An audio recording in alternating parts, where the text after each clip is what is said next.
देखो, मेरी इच्छा मेरी इच्छा है कि एग्जाम हो जाए। है कि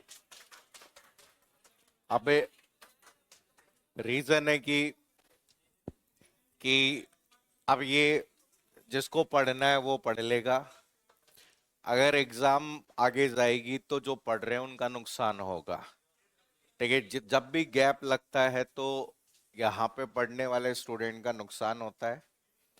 ठीक है, एकदम से हम कहते हैं कि भाई जैसे 22-23 अगस्त की कहानी अभी डेट है तो संभावनाएं हैं, पहले भी मैंने कहा था। लेकिन नहीं होने की संभावनाएं ज्यादा हैं, चाहे अभ्यर्थना पहुंचो या नहीं हो, टाइम लगता है हर चीज में। हाँ, चाहे डेट एक दिन के लिए भी बढ़े लेकिन बढ़ेगी पक्का। है, एक दिन के लिए भी बढ़ेगी। बढ़ने का मतलब है कि भाई जैसे आप 3 ही तो महीने बचे हैं भाई। 3 महीने बचे हैं तो 3 महीने में संभव नहीं है। क्योंकि क्या होता है कि कम से कम 30 दिन तो इनको फॉर्म भरने के लिए देने पड़ते हैं। ठीक है, कम से कम 30 दिन तो फॉर्म भरने के लिए देंगे। तो अभी फ्राइडे को इनकी मीटिंग होगी तो फ्राइडे को पता चलेगा कि फ्राइडे को पता चल जाएगा कि भाई क्या होगा कैसे होगा। लेकिन कुछ बातें हैं जो इनसे भी ज्यादा जरूरी है कि प्लान ये है कि फर्स्ट पेपर को कठिन रखा जाए। ठीक है, जिससे सेकंड पेपर की नौबत ना पड़ेगी। ठीक है, इस बार मतलब आप मान के चलिए कि फर्स्ट पेपर को ये कठिन बनाएंगे। ठीक है, फर्स्ट पेपर में जीके के जो ये मान के चलो, जैसे जीके के आपके 30 और 10 सवाल ठीक है साइंस के, और 10 सवाल करंट अफेयर्स के। ये जो 50 सवाल है ना, ये हो सकता है कि आपको 50 पेज में भी देखने को मिल जाए। जैसे अभी एग्रीकल्चर सुपरवाइजर का पेपर देखा हो तो एग्रीकल्चर सुपरवाइजर वाला जो पेपर हुआ है उसमें आपने देखा होगा, अभी कथन और कारण वाले जितने भी सवाल थे वो एक पेज में केवल कितना था, एक ही था। ठीक है, एक पेज में एक ही सवाल था। तो इसलिए यहाँ पे ठीक है, मैं फिर आपको यहाँ पे कह रहा हूँ कि क्लास ठीक है 10वीं की जो राजस्थान बोर्ड की किताब है, ठीक है, उसको बार बार पढ़िए, बार बार रिवाइज करिए। ठीक है, इसमें से आपके कल्चर, तो हम कहते हैं मोस्टली कल्चर के जितने भी टॉपिक है वो सारे कवर किससे होता है, इससे। ठीक है, आपके कल्चर में जो राजस्थान कल्चर के क्योंकि हिस्ट्री के सवाल तो कम आते हैं, 4-5 ही आते हैं, लेकिन कब ज्यादा, और हिस्ट्री में भी आधुनिक ज्यादा आता है। ठीक है, कल्चर इंपॉर्टेंट है और कल्चर में नए नए सवाल आ रहे हैं। ठीक है, अब आप देखोगे हर पेपर में कुछ ना कुछ नया सवाल जरूर आता है। तो ये कोशिश करिए कि एटलीस्ट क्लास 10 की जो आरबीसी की जो बुक है, ठीक है, डाउनलोड कर लीजिए आराम से। टेलीग्राम चैनल्स पे मिल जाती है, कहीं भी पीडीएफ मिल जाती है। ठीक है, अगर हिस्ट्री पढ़ना चाहें तो एक बार क्लास 11 की पुरानी किताब, ठीक है, कक्षा 11 की जो पुरानी वाली जो किताब है, ठीक है, उस किताब में आपकी हिस्ट्री दे रखी है। ठीक है, ये दोनों बुक आप हिस्ट्री कल्चर के लिए पढ़िए। ठीक है, क्योंकि कम से कम 15 सवाल आपके हिस्ट्री कल्चर के होंगे और 15 सवाल किसके होंगे, जियोग्राफी के। ठीक है, ये दोनों हम कहते हैं कि देखो रीजनिंग आप प्रैक्टिस करेंगे तो रीजनिंग हो जाएगी, लेकिन इनमें तो यह है कि ठीक है, अगर यहाँ पेपर इधर की साइड में ये जो ज्यादा कठिन हो गया तो रीजनिंग लेंथी हो गई तो थोड़ी सी दिक्कत है। दूसरे पेपर में भी संभावना यह है कि मैथ्स रीजनिंग हटा दी जाएगी इस बार। ठीक है, तो दूसरे पेपर केवल और केवल कौन सा रहेगा, टेक्निकल का रहेगा, जिसमें बस मैथ्स रीजनिंग केवल पहले पेपर में रहेगी। तो ये 8-7 7-8 क्वेश्चन का ये नुकसान हो जाएगा दूसरे पेपर में। हाँ, ए, तो सिलेबस देख लिया करो, पहले सिलेबस देखा करो। इसे तुम सिलेबस ही अभी तक यही तो मैं कह रहा हूँ, एग्जाम हो जाएगा तो क्या होगा। हैं? हैं? हैं? बताओ है। ठीक है, ठीक है, अभी इसलिए देखो थोड़ी सी पढ़ाई अभी फोकस करिए और आपको देखो बेनिफिट मिलेगा।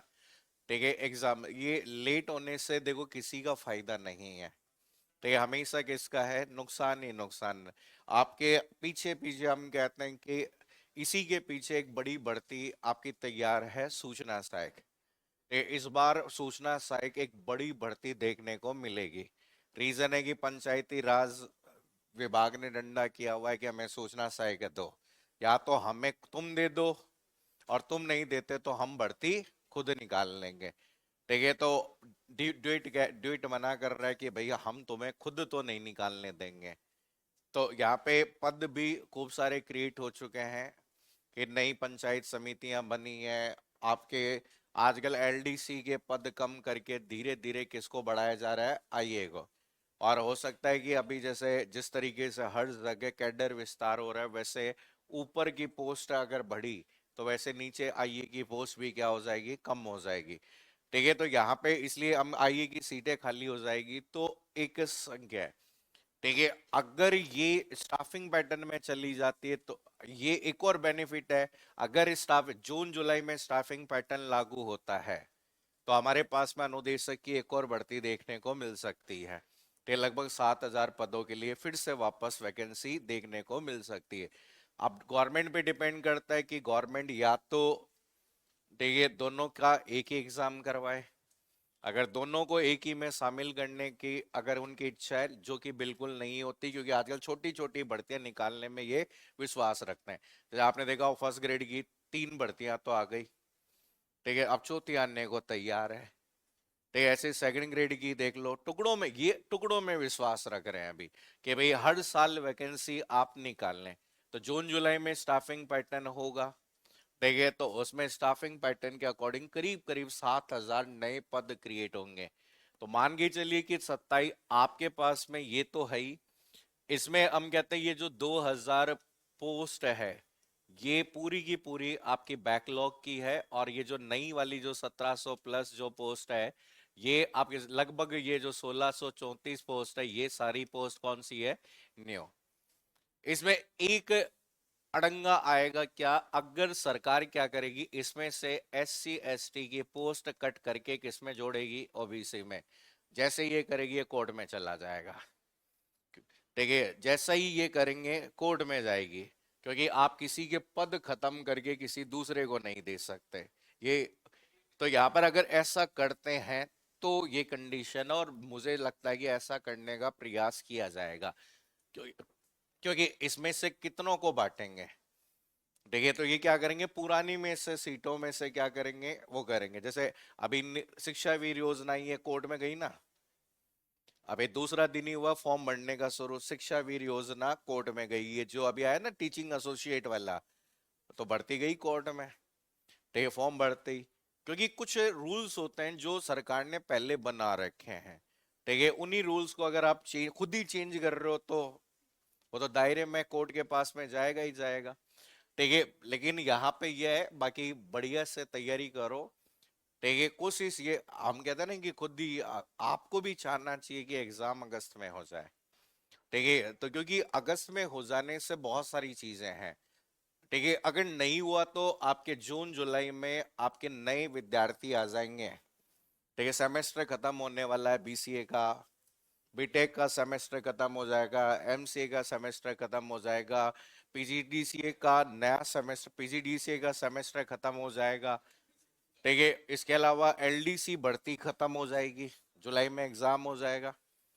तो यहाँ पे हम कहते हैं कि अगर एग्जाम नहीं हुआ तो फिर आपकी संख्या बढ़ जाएगी, और जब संख्या बढ़ेगी तो फिर यहाँ पे हम कहते हैं ना कि नए जन आएंगे तो सीटें काटेंगे पुराने वालों की। तो इसलिए को हो जाए तो बढ़िया है, क्योंकि वैसे ही बहुत टाइम हो गया है इसको एग्जाम को। ठीक है, तो यहाँ पे अपनी कोशिश करिए कि 31 जुलाई तक आप विद रिवीजन एक बार अपना कोर्स क्या कर लें, कंप्लीट कर लें। मैं हमेशा एक लाइन बार बार बोलता हूं कि यहाँ पे कम पढ़ें, क्वालिटी का पढ़ें और बार बार पढ़ें। ठीक है, ये नहीं कि ये भी पढ़ लो वो भी पढ़ लो, इसके नोट्स भी पढ़ लो उसके नोट्स भी पढ़ लो। ठीक है, ऐसा बिल्कुल मत करें जो कई स्टूडेंट करते हैं। ठीक है, कई स्टूडेंट लास्ट में क्या होता है, भ्रमित हो जाते हैं।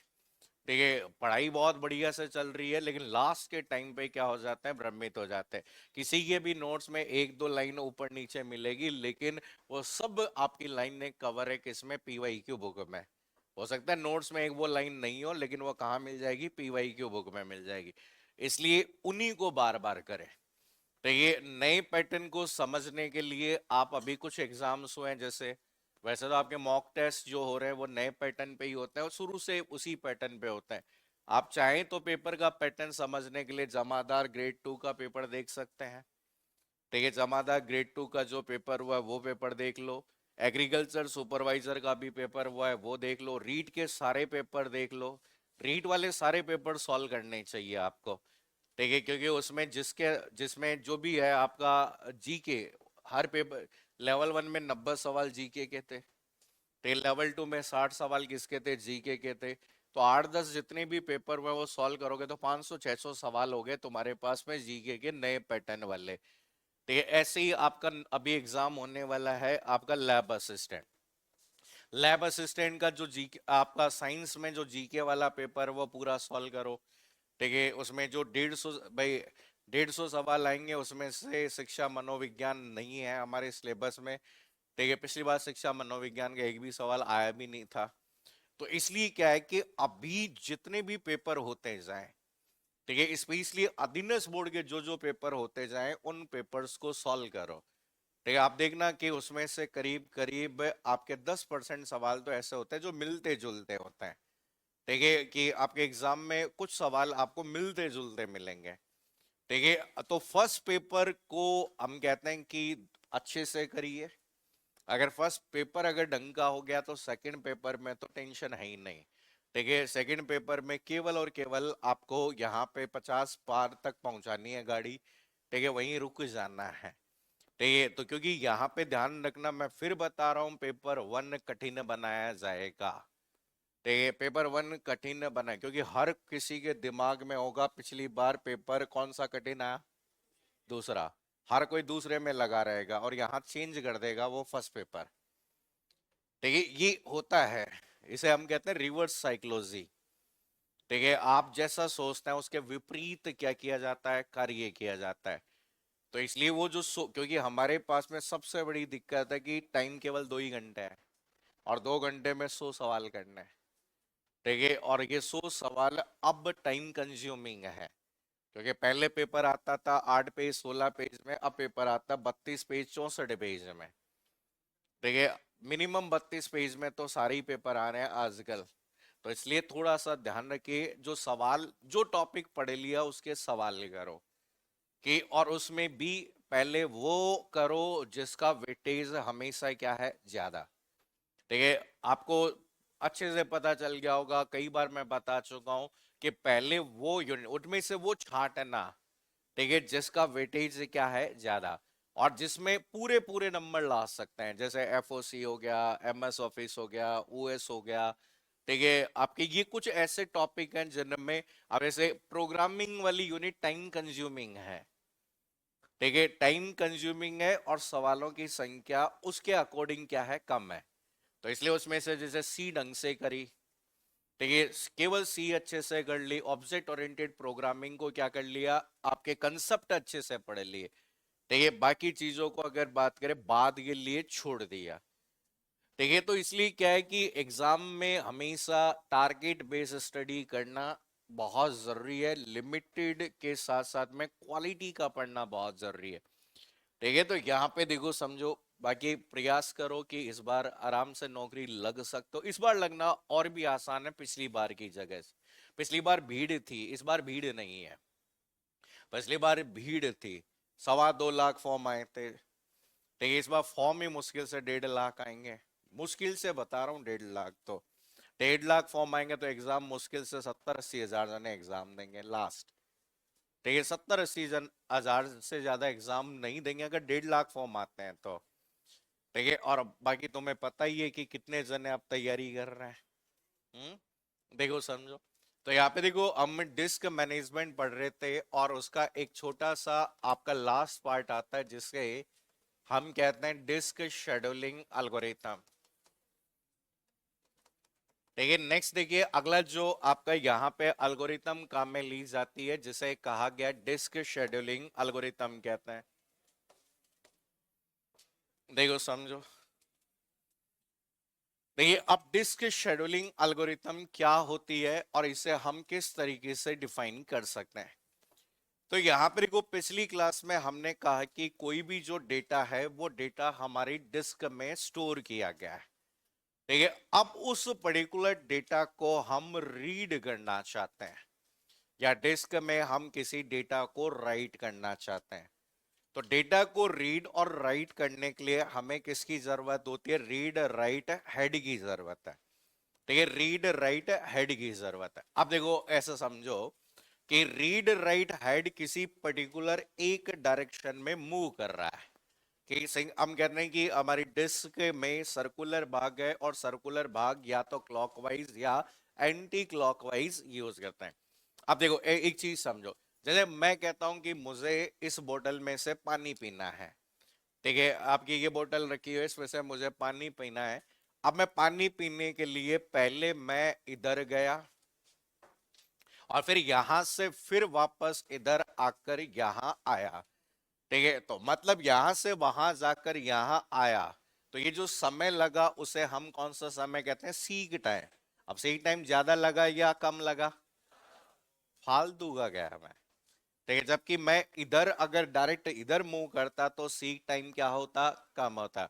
तो डिस्क शेड्यूलिंग का पहला ऑब्जेक्टिव होता है रिड्यूस द सीक टाइम, कि हम कहते हैं सीक टाइम को मिनिमाइज करना, ठीक है। सीक टाइम मिनिमाइज होगा तो स्पीड भी क्या होगी? बढ़ेगी, ठीक है। स्पीड बढ़ने के साथ साथ थ्रूपुट भी क्या होगा? इंक्रीज होगा, ठीक है। आपका जो डिले है वो भी क्या होगा? कम में होगा, ठीक है। तो यहाँ पर इन सभी कारण की वजह से यहाँ पर डिस्क शेड्यूलिंग होती है, कि हम कहते हैं कि किसी डिस्क में से एक एफिशिएंट मैनर में डेटा को रीड और राइट करने के लिए हमें एल्गोरिथम की जरूरत होती है। और ऑपरेटिंग सिस्टम जिस एल्गोरिथम का यूज करता है उसे कौन से एल्गोरिथम कहते हैं? डिस्क शेड्यूलिंग एल्गोरिथम कहते हैं। तो इसमें एग्जामिनर डायरेक्ट एल्गोरिथम पूछ सकता है और या फिर पूछा जा सकता है आप लोगों से कोई भी आपका, ठीक है, क्वेश्चन दे दिया जाएगा और क्वेश्चन देकर पूछ लेंगे बताओ एक्सेस टाइम क्या होगा।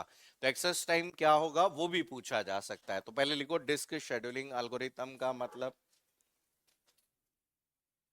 हेडिंग डालिए disc scheduling algorithm.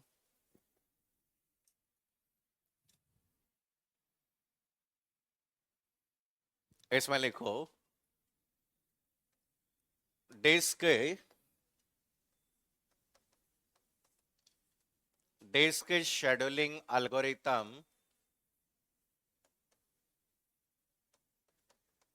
Disk scheduling algorithm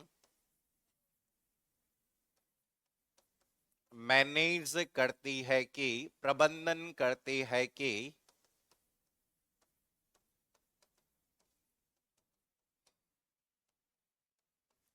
manage करती है कि डेटा को डेटा को डेटा को कैसे डेटा को कैसे कंप्यूटर की हार्ड डिस्क से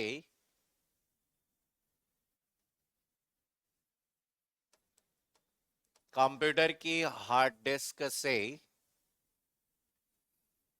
कंप्यूटर की हार्ड डिस्क से रीड पढ़ा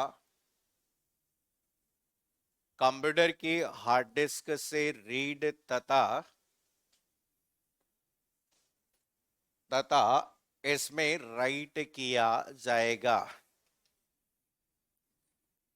इसमें राइट किया जाएगा। एक तरीके से हम कह सकते हैं कि आपका कहा जाता है कि वह सीक्वेंस, ठीक है, वह सीक्वेंस क्रम निर्धारित, ठीक है, निर्धारित करना, ठीक है, जिसमें जिसमें डेटा को रीड तथा राइट किया जाता है, राइट किया जाता है। मतलब हम कहते हैं कि आपके डिस्क शेड्यूलिंग का ऑब्जेक्टिव ये है कि आप किसी डेटा को रीड करना चाहते हैं या किसी डेटा को राइट करना चाहते हैं, तो डेटा को रीड और राइट करने के लिए जो क्रम में होगा, देखिए जो सीक्वेंस होगी, उस सीक्वेंस को डिफाइन करने का काम कौन करता है? डिस्क शेड्यूलिंग कहलाता है। देखिए कई बार हम कह सकते हैं कि यहां पर इसे कहा जाता है कि ऑल्सो नॉन एज, देखिए इसी को इनपुट आउटपुट क्या कहा जाता है? शेड्यूलिंग भी कहते हैं। देखिए ये इनपुट आउटपुट शेड्यूलिंग के नाम से भी जानी जाती है। એટલે कई बार हमने स्टार्टिंग में कहा कि हम डिवाइस मैनेजमेंट के बारे में भी क्या कर सकते हैं? यूज कर सकते हैं। देखिए तो यहां पर एक तरीके से हम कहते हैं कि इसका ऑब्जेक्टिव क्या है। देखिए हम कहते हैं कि आपका क्या है? ऑप्टिमाइज, देखिए ऑप्टिमाइज द, देखिए आपकी जो डिस्क है, किसी भी डिस्क को यहाँ पे optimize the disk performance, disk की गुणवत्ता जो होती है उस गुणवत्ता को ऑप्टिमाइज करना इसका एक उद्देश्य हो सकता है। तो यहाँ पे हम कहते हैं कि किफायती रूप से अगर हम डिस्क में से डेटा को रीड करना चाहते हैं या डेटा को हम राइट करना चाहते हैं, उसके लिए हम जिस भाग का यूज करेंगे वो समय आपका कौन सा कहलाएगा? आपका डिस्क एक्सेस टाइम कहलाएगा। अगर याद हो तो मैंने पिछली क्लास में आपको समय बताया था और उस समय को कौन सा टाइम कहा गया था? Disk access time. तो हम कहते हैं कि डिस्क एक्सेस, डिस्क को एक्सेस करने में लगने वाला समय, तो सबसे पहले हमने कहा कि रीड और राइट हेड को वांछित ट्रैक पे ले जाना पड़ेगा। तो रीड और राइट हेड को करंट पोजीशन से वांछित ट्रैक पे ले जाने में लगने वाला समय कौन सा समय कहलाता है? कौन सा टाइम कहलाता है? Seek time. देखिए अब हम वांछित सेक्टर में जाना चाहते हैं, तो वांछित सेक्टर में जाने के लिए कौन सा समय कहलाता है? रोटेशनल लेटेंसी, कि वांछित सेक्टर में पहुंचने में लगने वाला समय आपका रोटेशनल लेटेंसी होता है। देखिए इसके बाद में उस जगह पर डेटा को ट्रांसफर करने में जो समय लगता है वो समय कौन सा समय कहलाता है? कौन सा? Transfer time. तो मेन तो देखो यहां पर जो एक्सेस करने में लगने वाले समय की बात होती है तो वो ये होता है, कहीं कहीं यहाँ पे डिस्क कंट्रोलर या कंट्रोलर टाइम को ऐड किया जाता है, लेकिन मेजर रूप से हम एक्सेस की जब भी बात करेंगे तो यहाँ पर ये समय आपका यूज होता है। तो यहाँ पे हमेशा याद रखना आपके, लेकिन अब देखो सीक टाइम, अब हम कहते हैं कि आपको डेटा को एक्सेस करने के लिए जो समय चाहिए, तो यहाँ पे देखो, तो अगर आप सीक टाइम की बात करें तो सीक टाइम कैसे निकाल लेंगे? टोटल सीक टाइम अगर कैलकुलेट करना हो, देखिए अब हम कहते हैं कि सीक टाइम कैसे कैलकुलेट करेंगे, तो याद हो तो मैंने पिछली क्लास में एक फॉर्मूला लिखवाया था सीक टाइम का, बताओ क्या होता है? अरे आपके सीक टाइम का फॉर्मूला क्या होता है? हम कहते हैं कि जनरली आपने कितनी बार हेड का क्या किया है? मोमेंट, ठीक है, हेड मूवमेंट इनटू, देखिए जो भी आपके हेड मूवमेंट है उसको हम मूव या टोटल सीक टाइम, एक तो वो तो सीक टाइम था, टोटल सीक टाइम, और इसमें से इसको मल्टीप्लाई कर दो किससे? सीक टाइम से। तो अगर आपसे टोटल सीक टाइम निकालना है कि कितनी बार आपने हेड को मूव किया और पर्टिकुलर हेड को मूव करने में लगने वाला समय, उसे मल्टीप्लाई कर देंगे तो यहाँ पे कौन सा समय निकल जाएगा? कौन सा समय निकल जाएगा? Total seek time. तो हमारे इस क्वेश्चन में शेड्यूलिंग एल्गोरिथम में जितने भी क्वेश्चन बनेंगे वो किसको कैलकुलेट निकालने के लिए? Total seek time. तो एक तरीके से हमेशा याद रखना, अगर यहां पर गोल्स पूछ लिया जाए, तो ये गोल्स ऑफ डिस्क शेड्यूलिंग, देखिए यहां पे डिस्क शेड्यूलिंग के अगर गोल की बात की जाए तो यहाँ पे हमने कहा कि कौन कौन से गोल हो सकते हैं? किसको कम करना पहला? अरे पहला किसको कम करना? मिनिमाइज। किसको कम करना? Seek time. हम कहते हैं कि सीक टाइम को क्या करना होता है? मिनिमाइज करना। देखिए सीक टाइम अगर कम कर लेंगे तो थ्रूपुट बढ़ेगा या घटेगा? बढ़ेगा तो हम कहते हैं कि हमारा अगला टारगेट है कि थ्रूपुट क्या करे, मैक्सिमम, कि मैक्सिमम थ्रूपुट हमारे सिस्टम का हो। ठीक है, इसके अलावा हम कह सकते हैं कि ठीक है, हम कहते हैं कि सीक टाइम अगर आपका कम हो गया तो डिले ज्यादा होगा या कम होगा? अरे डिले ज्यादा होगा या कम होगा? कम होगा। तो हम कहते हैं कि आपके मिनिमाइज, ठीक है, मिनिमाइज लेटेंसी कह सकते हैं।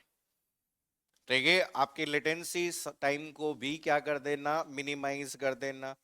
और हम कह सकते हैं कि एफिशिएंसी, ठीक है, किफायती रूप से, एफिशिएंसी इन रिसोर्स यूटिलाइजेशन, देखिए रिसोर्स यूटिलाइजेशन, देखिए संसाधनों को किफायती रूप से क्या करना, उपयोग करना। तो ये इसके मेन पर्पज होते हैं डिस्क शेड्यूलिंग की जब भी बात की जाती है।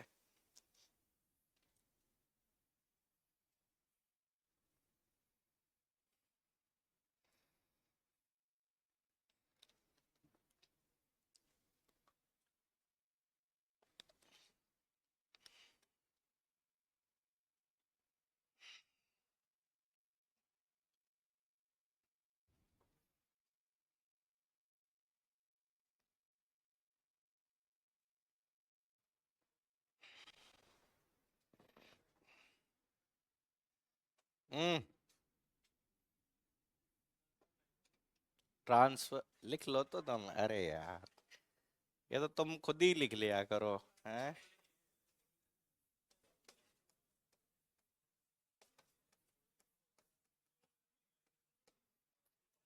हो गया नोट?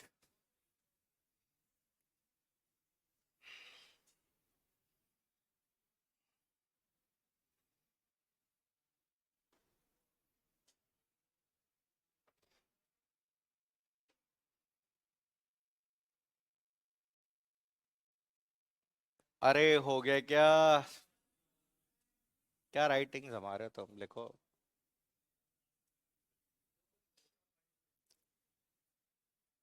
चलिए देखो समझो। ठीक है, एल्गोरिथम्स पे आते हैं हम। सबसे पहली एल्गोरिथम है यहाँ पर जिसका नाम क्या है, F C F S. F C F S का मतलब क्या होता है? फर्स्ट कम फर्स्ट सर्व कहते हैं। ठीक है, तो यहाँ पे देखो सबसे पहली जो एल्गोरिथम हमें ध्यान रखनी है, ठीक है, सबसे पहली जो एल्गोरिथम डिस्क शेड्यूलिंग एल्गोरिथम आपकी है उसे हम, तो याद रखना है कि सबसे, देखिए सबसे सिंपलेस्ट,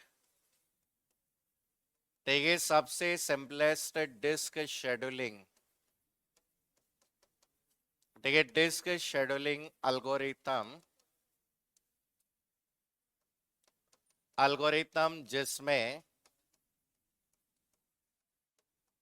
जिसमें रिक्वेस्ट को, देखिए आपके जो भी रिक्वेस्ट होगी वो रिक्वेस्ट उसी प्रोसेस में की, जिसमें रिक्वेस्ट को उसी क्रम में प्रोसेस किया जाता है,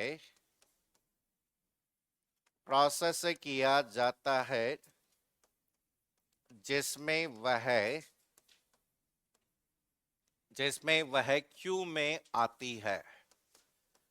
बोले कि आप सभी को पता है कि क्यू का मतलब पता है? अरे क्यू का मतलब कतार, कतार मतलब लाइन। तो लाइन के अंदर जो पहले आएगा वो सबसे पहले जाएगा।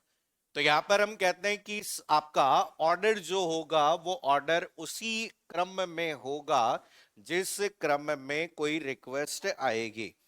तो यहाँ पे हम कहते हैं कि भाई आपको यहाँ कह सकते हैं साधारण तरीका है, ठीक है, एकदम सिंपल तरीका आपका हो सकता है। क्या इसे क्रियान्वयन करना आसान है क्या? अरे हाँ या नहीं? ठीक है, इम्प्लीमेंट करना तो बहुत आसान है, लेकिन यहां पर ऐसा अगर आप करोगे तो इसकी वजह से, ठीक है, सीक टाइम बढ़ेगा या घटेगा? हो सकता है सीक टाइम ज्यादा हो, ठीक है, सीक टाइम में ज्यादा हो। भाई जैसे आपको कहे कि भाई यहाँ पर, यहाँ आप खड़े हो, और आपको अगर कहा जाए कि कोई सामान है जो आपको गोपालपुरा देना है, लेकिन आपको कहा गया कि पहले अजमेरी गेट जाना है और फिर वापस गोपालपुरा आना है, क्योंकि बोले पहले अजमेरी गेट आएगा उधर, ठीक है, इधर से जाओगे तो उधर अजमेरी गेट, और इधर से नहीं जा सकते आप। तो यहां पर हम कहते हैं कि इसको कहा गया कि इम्प्लीमेंटेशन, ठीक है, implementation is, implementation is easy but leads, ठीक है, हाई सीक टाइम। ठीक है, हो सकता है कैसे, अभी आप देखोगे तो इसमें सीक टाइम में आपका क्या हो सकता है, ज्यादा हो सकता है। कि आपने कहा कि आपको रिक्वेस्ट, पहली जो रिक्वेस्ट आई उसी रिक्वेस्ट के बेस पर जाना है। अभी आप यहाँ खड़े और आपकी पहली रिक्वेस्ट आई अजमेरी गेट और दूसरी रिक्वेस्ट आई गोपालपुरा, तो पहले आप कहाँ गए, अजमेरी गेट। आप गोपालपुरा नहीं जा सकते, पहली रिक्वेस्ट कहाँ की आई है, अजमेरी गेट, तो आपको पहले वहां जाना पड़ेगा। फिर दूसरी रिक्वेस्ट आई आपके पास गोपालपुरा, तीसरी रिक्वेस्ट आई सीतापुरा, चौथी रिक्वेस्ट आई त्रिवेणी। मतलब आपका क्रम जो है उसी क्रम में होगा। तो सीक टाइम मतलब आप फालतू का इतनी दूर हम जाना तो पड़ रहा है, लेकिन उसमें हम हो सकता है कि बीच में दुर्गापुरा का कोई कोरियर था वो भी दे देते, लेकिन बोले कि कोरियर अभी नहीं आया। वो कोरियर कब आया, वापस अजमेरी गेट पहुंचने के बाद। ठीक है, तो हम कहते हैं कि ये आपका सीक टाइम आपका बढ़ जाता है, और हम कहते हैं कि एफिशिएंसी भी आपकी क्या हो जाती है, कम हो जाती है। कि एफिशिएंसी भी यहां पर क्या है, कम हो जाती है। तो यहां पर देखो, इस तरीके से हम कह सकते हैं कि एक आपका एग्जाम्पल से समझना। आप देखो, ध्यान रखना, एग्जाम्पल है आपका, सपोज, ठीक है, रिक्वेस्ट, ठीक है, रिक्वेस्ट ऑर्डर। मान लीजिए आपको रिक्वेस्ट ऑर्डर दिया गया है कि आपको कहा गया कि कोई भी प्रोसेस है, उन प्रोसेस का रिक्वेस्ट ऑर्डर जो है वो इस तरीके से गिवन है कि कोई भी प्रोसेस हो सकती है, उसका रिक्वेस्ट ऑर्डर इस तरीके से दिया गया। रिक्वेस्ट ऑर्डर दिया कि सबसे पहले 50, ये ब्लॉक नंबर है, क्या है, ब्लॉक नंबर, क्योंकि डिस्क में हमने कहा था कि क्या बने होते हैं, बहुत सारे क्या बने होते हैं, ब्लॉक। ठीक है, 82 हो गया आपका, 170 हो गया। इस तरीके से अगला ब्लॉक नंबर कौन सा दिया गया है, 43। ठीक है, हम कहते हैं 140, 24, और आपका 24 दिया गया है, 16 दिया गया, और लास्ट में एक और ब्लॉक नंबर दिया गया है, कौन सा, 190। ये आपको कहा गया कि रिक्वेस्ट का क्रम है, कि इस क्रम में आपकी रिक्वेस्ट जाएगी। कि आपको कह दिया गया, अब आपको कैलकुलेट कहा जाता है कि टोटल डिस्टेंस निकालिए जो डिस्क आर्म के द्वारा क्या की गई है, कवर की गई है। तो एक एग्जांपल के तौर पे समझो, समझना है, लिखना नहीं है पहले। देखिए, ये आपकी कोई भी डिस्क है, ठीक है, तो इसमें हम कंसीडर एग्जांपल के तौर पर हम लेकर चलेंगे कि मान लीजिए यहां पर ये ब्लॉक कौन सा है, कौन सा ब्लॉक है, 0। ठीक है, और हमने एज्यूम किया है कि भाई यहाँ पे ब्लॉक साइज जो है वो कहां से शुरू होती है, 0 से। और हम कहते हैं कि यहाँ पे जैसे 190 दिया हुआ है, तो हम कहते हैं कि अंतिम ब्लॉक जैसे मान के चलो 199 दिया हुआ है। कि क्वेश्चन में गिवन होता है आपको कि भाई आपके डिस्क है, डिस्क की ब्लॉक साइज 0 से लेकर कहाँ है, 199 है। अब आपको यहाँ पे दिया गया, देखो समझो, आपकी रिक्वेस्ट देखो, रिक्वेस्ट के अकॉर्डिंग हम यहाँ पे सेट करते हैं। तो 0 के नजदीक कौन सी रिक्वेस्ट दे रखी है, अरे कौन सी दी गई है, 16। 16 के बाद में कौन सी, 24। 24 के बाद में कौन सी, 43। 43 के पास कौन सी, 50। 50 के बाद कौन सी, 82। 82 के बाद कौन सी, 140। 140 के बाद हाँ 170, और 170 के बाद 190। ठीक है, ये आपको यहां पर दिया गया है। और इसमें साथ में क्वेश्चन में दिया हुआ है आपको करंट पोजीशन, ठीक है, current position of head, head की वर्तमान पोजीशन आपकी कितनी है 50। अब कह दिया गया कि भैया हेड अभी इस जगह पर है, ठीक है, आपका हेड इस जगह पर है। तो यहां पर कहा गया कि यहां आपको कौन सी एल्गोरिथम यूज करनी है, एफसीएफएस। तो एफसीएफएस का मतलब जो ऑर्डर होगा, ठीक है, वो हम कह सकते हैं कि यहां हमने कहा कि जिस क्रम में क्यू में आएगी उसी क्रम में चलेगी। तो देखो सबसे पहले हम यहां पे बात करेंगे कहां से शुरू होगा 50। अब यहां पे देखो 50 के बाद में इसी ऑर्डर में चलेगी ये, ठीक है, हम कहते हैं कि रिक्वेस्ट जो आपकी यहां पर यूज होगी उसी रिक्वेस्ट की 50, देखो रेड ये क्यू है, क्यू में अभी हेड कहां पर है 50 के बाद कहां जाएगा, कहां पे जाएगा 82, रीड राइट हेड आ गया 82, 82 के बाद में कहां है, कहां पर है रीड राइट हेड आपका, कहते हैं हम कहते हैं कि ये जो रीड राइट हेड है यहां से कहां पर जाएगा 170, यहां पर 170 पर रीड राइट हेड आ गया।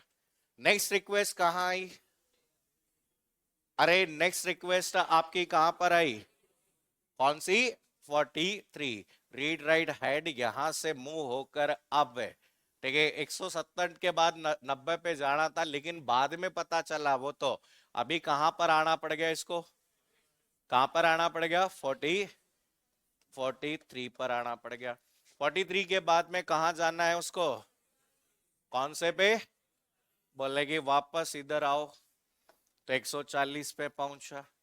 140 के बाद में वापस कहां जाना है, कहां पे आना है 24 पे, बोलेगी 24 पे आ गया, ठीक है, 24 के बाद में वापस कहां जाना है, कौन 16, बोले इसी सीक्वेंस में जाना है, कोई दिक्कत नहीं है, ठीक है, ये 16 आ गया, 16 के बाद में 190 यहां आ गया, डिस्क ने अपने जो भी एक्सेस थे वो अपने सारे क्या कर लिए, पूरे कर लिए।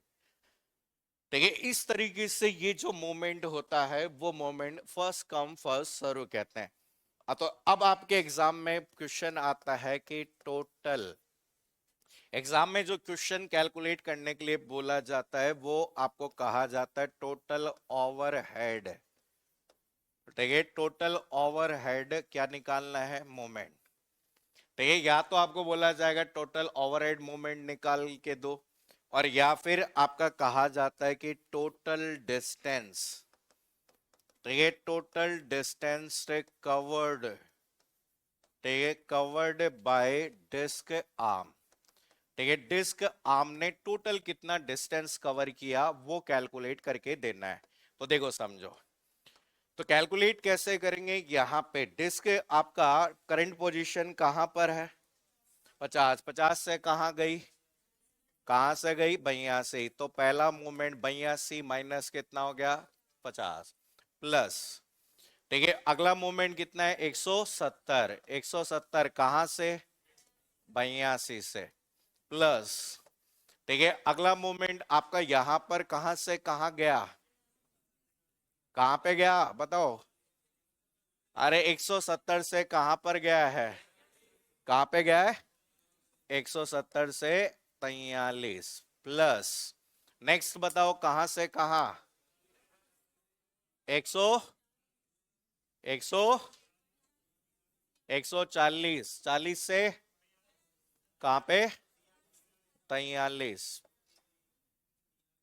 अरे 43 43 एक ही होता है, बताओ नेक्स्ट बताओ अगला हेड मोमेंट बताओ 140 से 24, आगे 24 से 16, आगे कहां पे 190 से 16, डिस्टेंस हमेशा पॉजिटिव होता है, ये निकालो बताओ कितना आएगा, जोड़ करके बताओ कितना आएगा, हम्म, देखो देखो भैया यहाँ पे ये कैलकुलेट कर लो जल्दी से, कैलकुलेट, ये 32, ये हो गया कितना 32 हो गया, ये कितना हो गया अरे ये कितना हो गया? कितना? 90, 88 प्लस ये कितना? 1। 7 में से 4 गए, कितना? 3। 137। 127 प्लस ये कितना हो गया? 97। ये कितना हो गया? ए 100। ये कितना हो गया? 8। ये कितना हो गया? अरे ये कितना हो गया? 174। जोड़ लो इसको, जोड़ो। हाँ, ऐसे जोड़ दो। यहाँ से जोड़ते हैं ना, 4 और 8 12 और 6 18, 18 और 7 कितना हो गया? 25। 25 और 7 कितना? 32 और 8 40 और 2 42। 42। 4 और 3 7, 7 और 8 15, 15 और 2 17, 17 और 9 17 और 9 कितना? कितना? 26। 26 और 1 27, 27 और 7 सत कितना? 34। 3 और 1 400। अच्छा, 5 आएगा क्या? अब तुम जोड़ लो यार। आगे क्या? चलो लिख लो ये।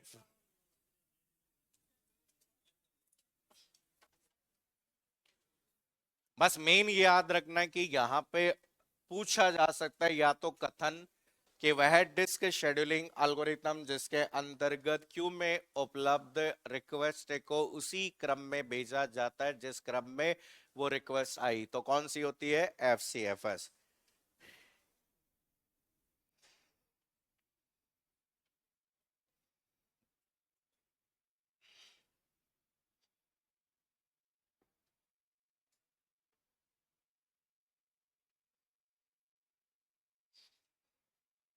कॉपी पेस्ट मत करो, ये ऑर्डर लिख के तुम खुद ही कोशिश करो ताकि आपको समझ में आ जाए कि एल्गोरिथम क्या है।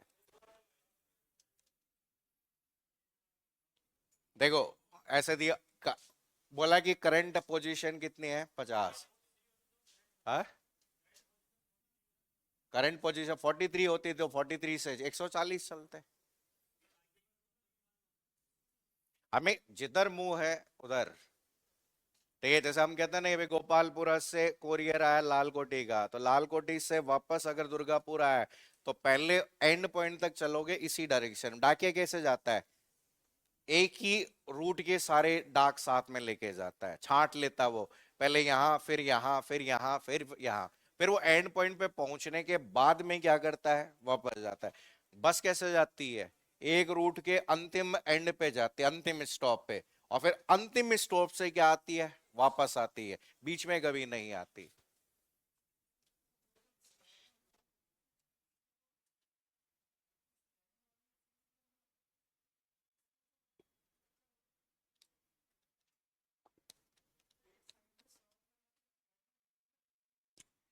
यहाँ तो एंड पॉइंट हो गया ना, एंड पॉइंट के बाद तो वापस आना ही पड़ेगा ना। अगर आगे और रिक्वेस्ट आएगी तो और जाती भाई। क्यू के अकॉर्डिंग ही चलना है ना हमें, क्योंकि रिक्वेस्ट जैसी है वैसी ही चलनी है वो तो।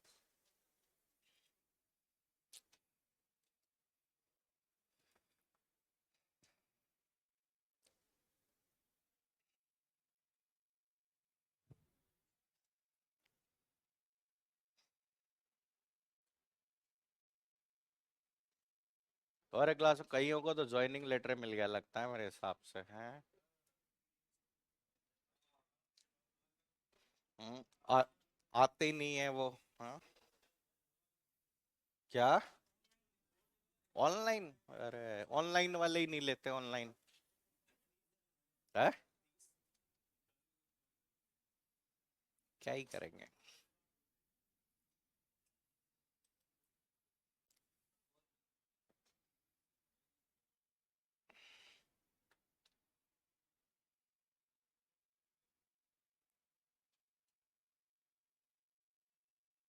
अब आप कई जने कह रहे हैं कि साहब 3600 पद आए हैं।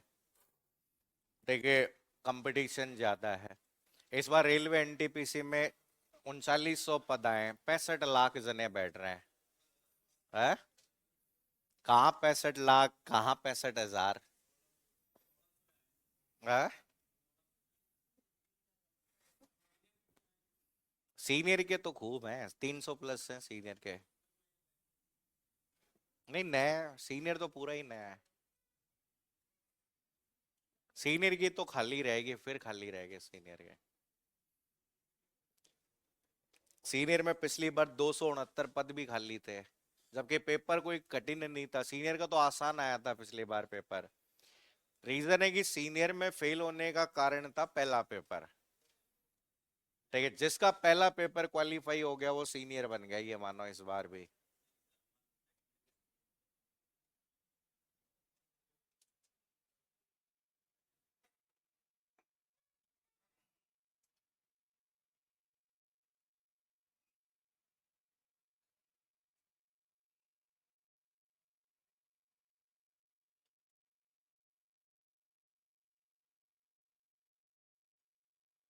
हम्म,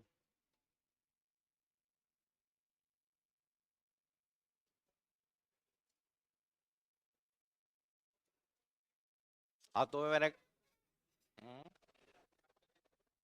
कल मैंने तुम्हें कहा था, एक एक रुपया बढ़ गया ना आज। अरे 1 रुपया मत देखो, वो ऐसे, मतलब ऐसे ऐसे जाएगा अभी। अभी जैसे मैं बता रहा हूँ ना कि एक वो जो था, नाम भूल गया मैं, एक वी मार्क का था, जो मैंने कई कई बार बताया था। तो वी मार्क की कहानी आज 995 है, और 300 के करीब था जब मैंने बताया था। आ? अब 1,000 किसी के पास में है। एक अरे तो एक भी है तो डेली चाय का खर्चा निकल रहा है उससे। है, एक भी है तो भाई, एक भी है तो आप 100 रुपए बढ़, मान लो कि एक के तुम इतने बढ़ गए तो 10 रुपए डेली की चाय के खर्चे निकल गए। है ना ना ना, 50% का काम करता ही नहीं मैं।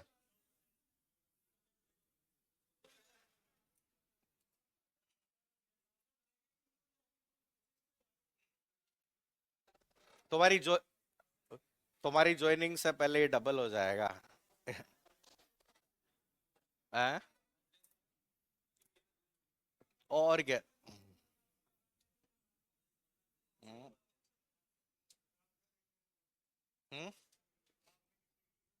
मिनिमम 1,000। 1,000 से कम तो क्या ही मतलब है। चाहे छोटे, अब वैसे तुम 100 से शुरू कर सकते हो। है, कल बताया था ना एक।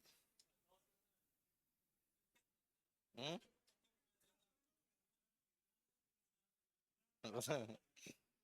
देखो समझा है? नहीं समझिए। अब तुम तो न मैं देखो, अब जब जैसे ही तुम, मैं बता रहा हूँ, तुम्हारी सरकारी नौकरी लग जाए ना, तो इन चीजों में मत पड़ना। जिस दिन तुम्हारी सरकारी नौकरी लग जाए, पहली तनख्वाह चालू हो जाए, उसी दिन तुम 1,000 2,000 रुपए की एसआईपी शुरू कर देना। ठीक है, ये जरूरी है, मैं तुम्हें बता रहा हूँ कि कुछ नहीं करना तुम्हें। एचडीएफसी जाना और एचडीएफसी वाले को कह देना मेरा एसआईपी अकाउंट खोल दो, बस। हर महीने के महीने तुम्हारी तनख्वाह में से 1,000 रुपए कटेंगे। लेकिन अब जैसे ये होता है ना कि जैसे जैसे तुम्हारी तनख्वाह बढ़े वैसे वैसे उसको बढ़ाते जाना। 1,000 के 1,500 कर देना, 1,500 के 2,000 कर देना। तो यहाँ पे अगर ऐसा 25-30 साल कर दोगे, अगर मान ले तुमने 20-25 अगर जमा करे, तो वो 1-1.5 करोड़ रुपए हो जाएंगे तुम्हारे। हैं? अब वही वही, तो तुम्हारे आगे पीछे भी तो कोई है। उसकी भी तो सोचो। हैं? चलो, चलिए अगली देखो। अगली एल्गोरिथम है SSTF। इसे हम कहते हैं shortest seek time, shortest seek time first. देखिए नेक्स्ट जो अल्गोरिथम आपकी यहां पे दी गई है जिसे नाम दिया गया है शॉर्टेस्ट सीक टाइम में फर्स्ट कहते हैं। तो यहां पे हम कहते हैं कि आपका कहा जाता है कि डिस्क आर्म के सबसे सबसे नजदीक देखिए वाली रिक्वेस्ट को सबसे पहले प्रोसेस किया जाएगा, सबसे पहले प्रोसेस किया जाएगा। तो इस वाली शेड्यूलिंग एल्गोरिथम में हम ये देखते हैं कि सीक टाइम आपकी क्या है कहा, पर डिस्क आर्म के सबसे नजदीक कौन सी रिक्वेस्ट है कि पहले वो देखी जाएगी। वहां तो ये था कि हम ऑर्डर में जा रहे थे कि पहले ऑर्डर, लेकिन इसमें भी ऑर्डर तो इंपॉर्टेंट हमेशा ही रहेगा, लेकिन पहले आपके यहाँ पे हम मूव कौन सी डायरेक्शन में होंगे ये डिसाइड करेगा, कौन सा टाइम करेगा, सी टाइम करेगा। तो यहाँ पे हम कहते हैं कि ये जो आपका होगा इससे हम क्या होगा, मिनिमाइज होगा। क्या होगा, मिनिमाइज। तो हम कहते हैं कि इस एल्गोरिथम का उपयोग करने से आपका मिनिमाइजिंग, देखिए मिनिमाइजिंग द सीक टाइम, भाई आप उस दिशा में या उसके उस लोकेशन पे पहले जा रहे हैं जो आपकी करंट लोकेशन से सबसे नजदीक है, तो आपका सीक टाइम भी क्या हो जाएगा, कम हो जाएगा। देखिए आपके एफसीएफएस की तुलना में आपका क्या होगा, एफसीएफएस की तुलना में एफिशिएंसी भी बढ़ेगी और एवरेज जो रेस्पॉन्स टाइम है वो बढ़ेगा या घटेगा, देखिए रिड्यूस, रेस्पॉन्स टाइम भी क्या हो जाएगा, कम में हो जाएगा। तो यहाँ पे देखो इसमें जैसे आपकी रिक्वेस्ट सॉल्व करने का प्रयास करिए, रिक्वेस्ट सेम वही है जो अभी आपने ली, कोशिश करो उत्तर बताओ। हेड वही है, सेम वही है, क्वेश्चन वही है, बस आपको यहां पे क्राइटेरिया चेंज हो गया है आपका।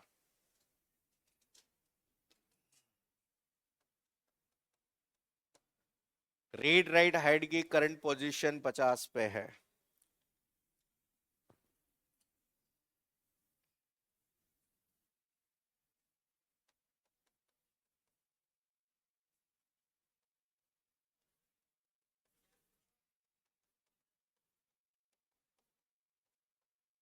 बातें नहीं सब सॉल्व करो।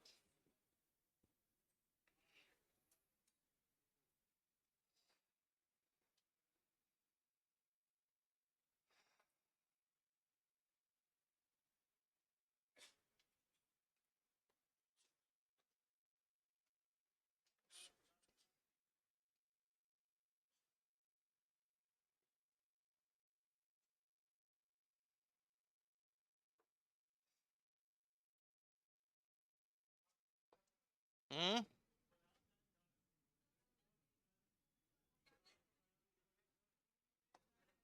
क्या हो गया, किस में नहीं लिखा, कोई बात नहीं, तो कोई जरूरी थोड़ी है लिखना। तो भाई करंट पोजीशन 70 पे दे सकता है, 80 पे दे सकता है, 90 पे दे सकता है। देखिए उसने ये बता दिया कि आपकी करंट पोजीशन ये है और रिक्वेस्ट ये है।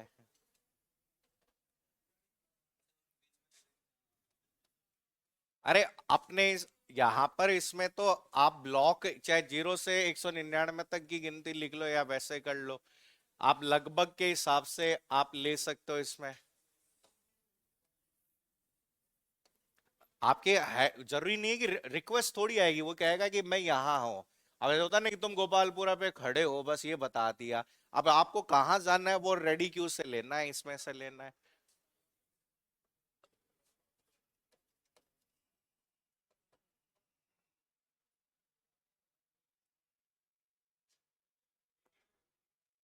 पचास के बाद में भाई 80 है।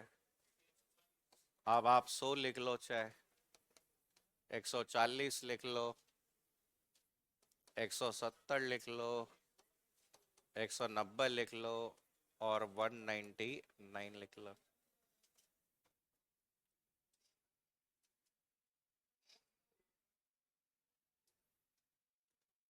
सबका आ गया आंसर?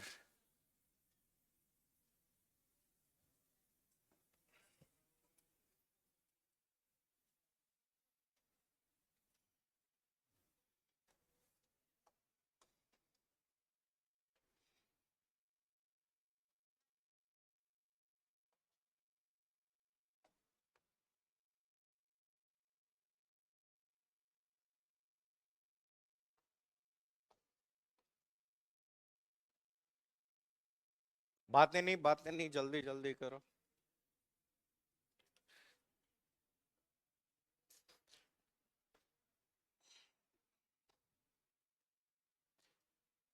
50 से शुरू करो। 50 से सबसे नजदीक कौन है बताओ? कितना? 43। फिर 43 के नजदीक कौन है? अरे कैलकुलेटर एग्जाम में थोड़ी आता है, खुद ही करो भाई। आपके 50 पे है, 50 से पहले कहाँ जाएगा? 43। 43 के नजदीक देखो कौन है? 24।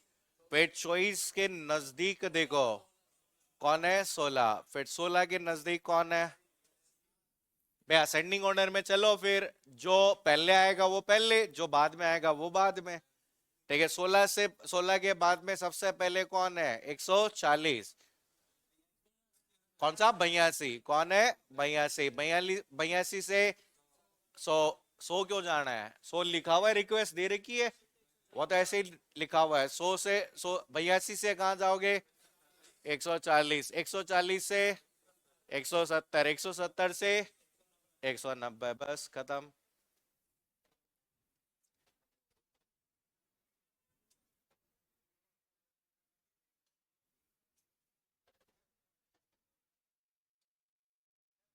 हम्म।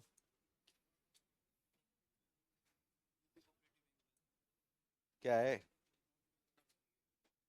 UP cooperative banking technical sir, experience मांगा है क्या इसमें?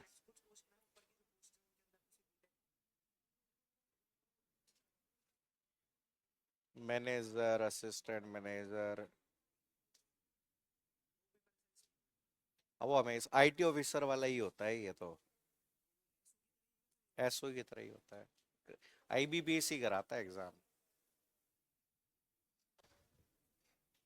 नोटबुक कहाँ है मैडम? मैडम पीछे रह गए, कोई बात नहीं, उसको छोड़ दो, जहां से चल रहे हो वहीं चलो, पेज छोड़ दो। I answer? देखो समझो कि सबसे पहले आप कहां पर, कौन सी जगह पे हो? 50। हेड को मूव करना है सबसे कम सीक टाइम वाले पे। 50 के नजदीक देखो कौन है? 43।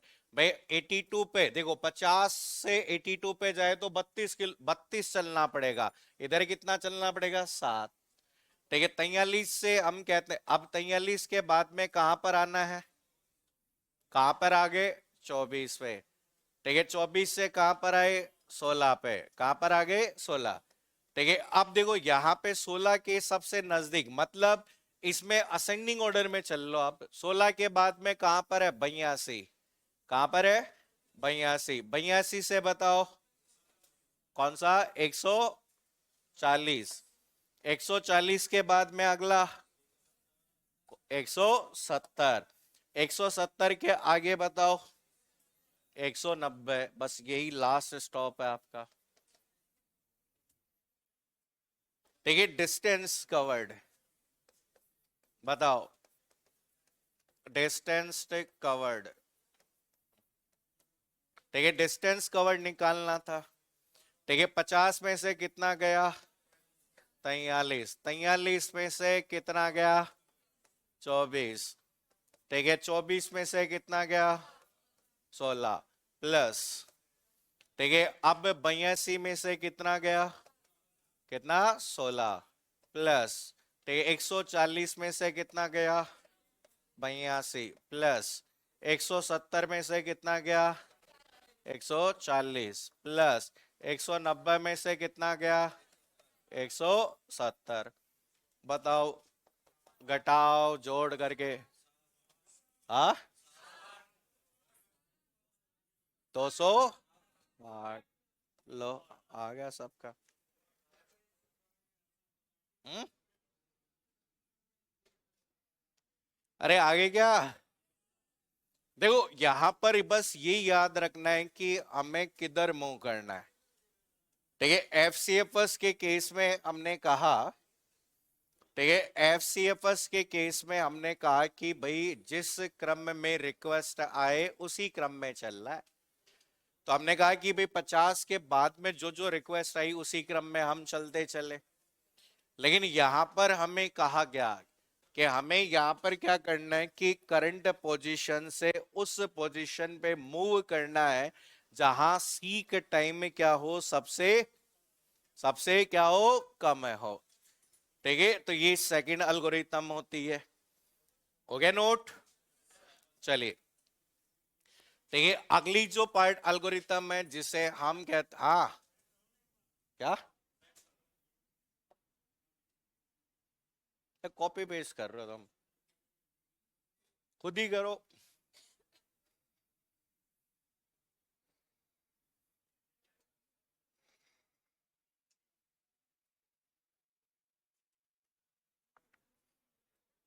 अरे हो गया क्या?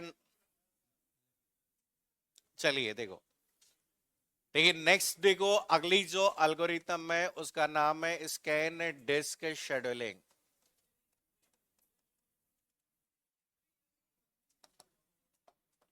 नेक्स्ट देखिए, अगली जो एल्गोरिथम हमारी यहां पर काम में ली गई है, ठीक है, इस एल्गोरिथम को कहा गया है, ठीक है, तो यहां पर हम कह सकते हैं कि इसमें क्या हुआ है कि आपका, देखो समझो पहले, डिस्क जिस डायरेक्शन में, जिस डायरेक्शन में मूव होता है, ठीक है, हम कहते हैं कि यहां पे जिस डायरेक्शन में, जिस डायरेक्शन में रीड राइट हेड को, रीड राइट हेड को एक बार, एक बार मूव किया गया है, उसी डायरेक्शन, उसी डायरेक्शन के एंड में पहुंचकर कर हेड रिवर्स होता है। ठीक है, यहां पर जो हेड रिवर्स होगा वो जो कब एंड होगा, सबसे लास्ट में। ठीक है, एक तरीके से हम कह सकते हैं कि यहां पर इसे कई बार हम कहते हैं कि सिमिलर एज आपका कौन सा, एलिवेटर। नाम सुना है एलिवेटर? अरे एलिवेटर सुने हो क्या? नहीं सुने कि क्या? कभी आप में मॉल गए होंगे तो स्वचालित एलिवेटर लगे होते हैं। तो यहाँ पे जैसे एक बार आप मूव कर जाते हो तो आप वापस कहाँ कब आओगे, ऊपर पहुंचने के बाद ही तो वापस घूमोगे, एंड पे पहुंचना है। ठीक है, अब यहाँ जो आप मूव करेंगे वो आपके कहां तक जाएंगे, सबसे एंड में जाएंगे। ठीक है, अब यहाँ पे रिक्वेस्ट उसी क्रम में जाएगी, किसके बेस पर, अराइवल टाइम के बेस पर, कि जो जैसे आएगा उसी केस में हम यूज करेंगे। तो यहाँ पर कई बार एग्जाम में क्वेश्चन आता है कि कौन सी एल्गोरिथम को एलिवेटर एल्गोरिथम भी कहा जाता है, तो कौन सी एल्गोरिथम है, स्कैन एल्गोरिथम। तो यहाँ पे हम कहते हैं कि हमेशा एक डायरेक्शन में मूव करेगा।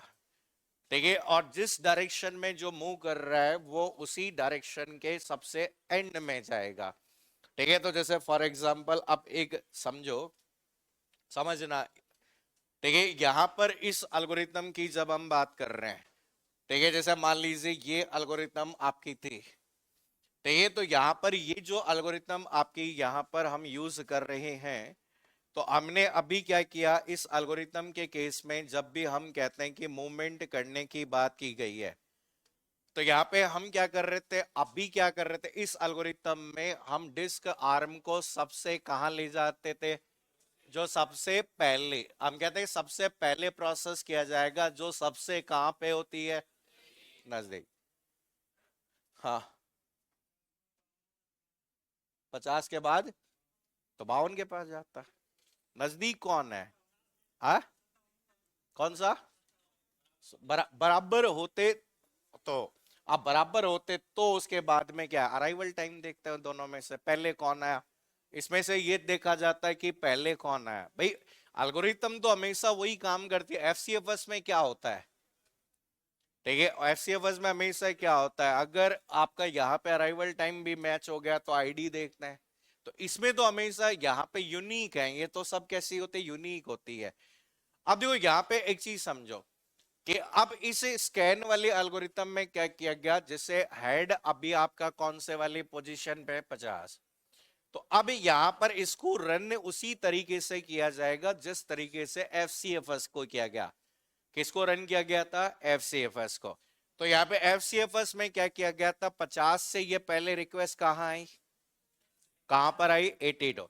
इसमें देखो इसमें क्या होता है, ये जो आपके इसमें कहा गया, याद रखना कि इसमें इस एल्गोरिथम में क्या होता है कि आपका सीक टाइम है, सीक टाइम पहले से ज्ञात किया गया होता है।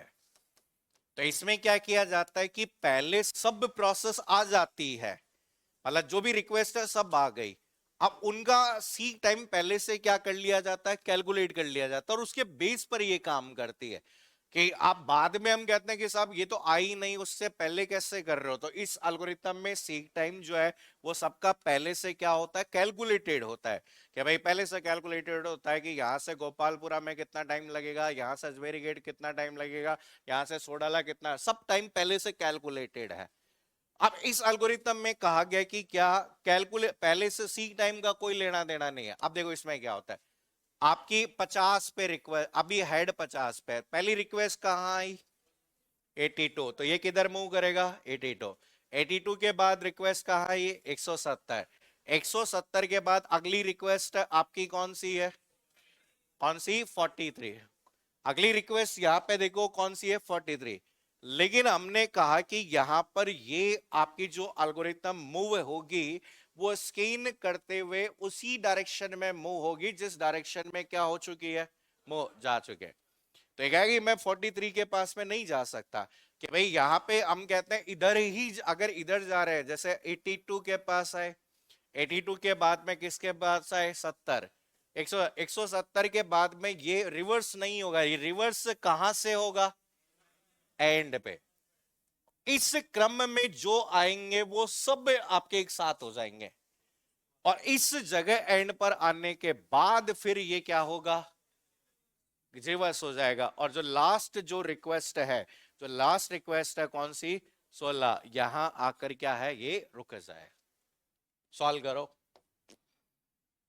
वही सेम सारी जानकारी, बस एल्गोरिथम अलग।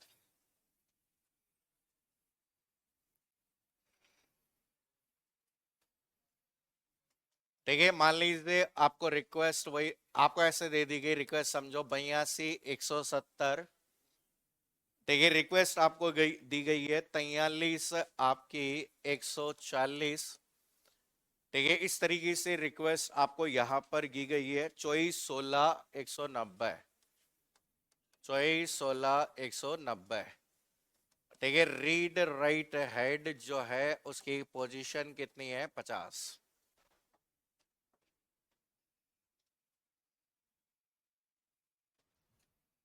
जिधर मूव हो गए उधर एंड तक पहुंचना है।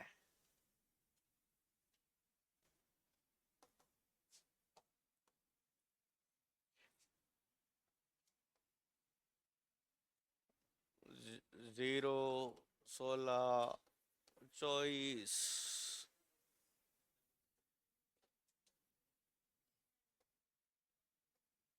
43 50 82 100 140 150 170 190 199।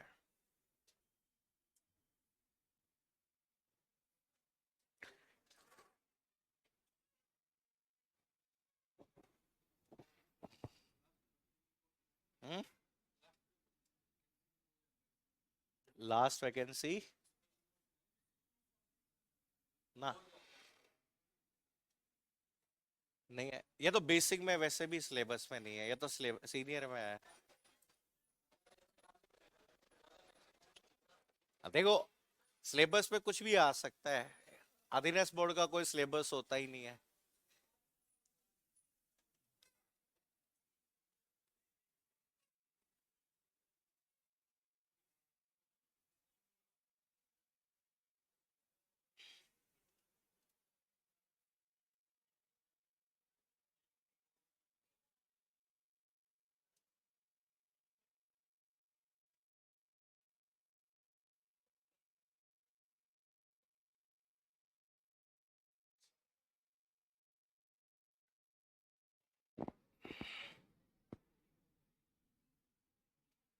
अरे हो गए क्या नोट?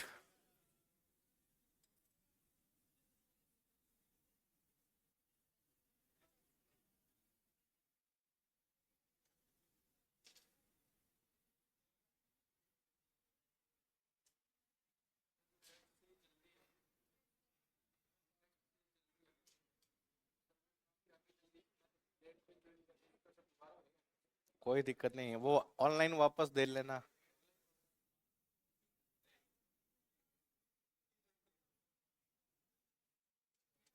अरे आगे क्या आंसर?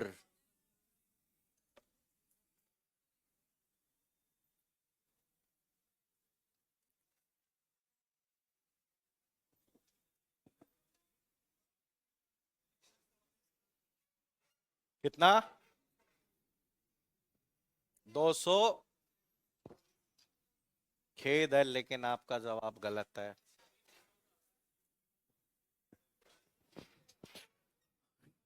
अरे भाई सीधी सी कहानी देखो, कहां से शुरू होता है? देखिए रीड राइट हेड की जो करंट पोजीशन कहाँ है? 50। 50 से कहां तक जाओगे? 199। 50 से कहां तक जाओगे? 199 माइनस 50 कर लो, 199 माइनस 16 कर लो। किसमें? अरे रिक्वेस्ट में नहीं है, लेकिन मैंने कहा ना कि जहां रिक्वेस्ट एंड पॉइंट कितना है 199 में। अगर आप 10 इसको ऐसे समझो, अगर ग्राउंड फ्लोर से आप चालू हुए और आपको कोई ऑर्डर डिलीवर करना 8वीं मंजिल को, तो आप नीचे 8वीं मंजिल से नहीं उतरोगे। अगर 12 माले की मंजिल है तो 12वीं तक जाके फिर नीचे आना है आपको। मतलब एलिवेटर क्यों कहा गया? एलिवेटर का मतलब है कि आपको सीढ़ियों के लास्ट में जाना है, ठीक है? तो लास्ट में आपको पहुंचकर फिर ही आपको घूमकर क्या आना है? वापस आना है, ठीक है? तो यहाँ पे इसमें देखो समझो क्या।